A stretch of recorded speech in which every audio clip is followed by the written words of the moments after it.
Bonjour, je m'appelle Jean Cléné.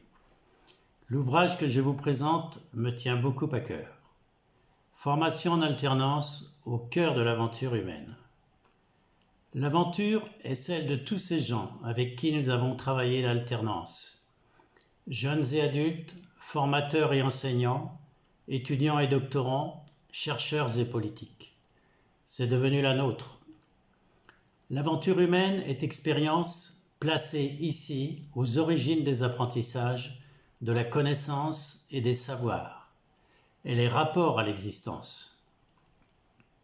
Nous voilà immergés au cœur de l'alternance. Les formations en alternance instituées ont pris des formes plurielles. Bien pensées et conçues localement, leur pertinence attire l'attention.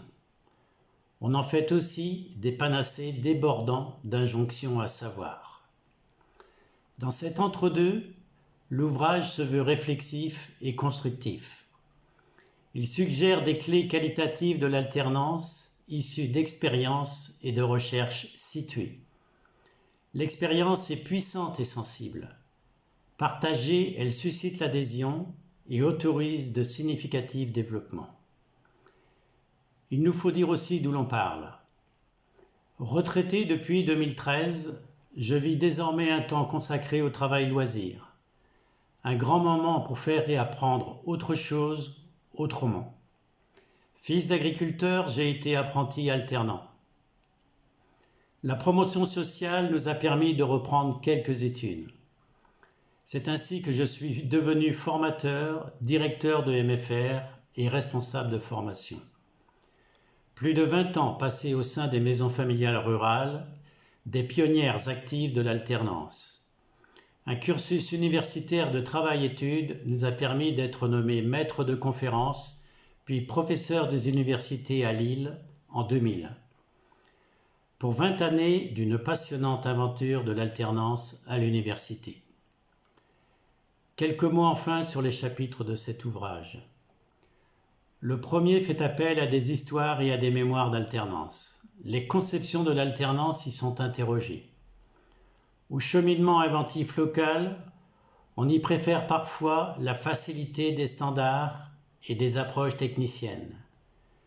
Mais quand la doxa prend le pouvoir sur la formation, le qualitatif tend à s'y perdre, l'aventure aussi. Le deuxième conforte le statut formatif de l'expérience humaine.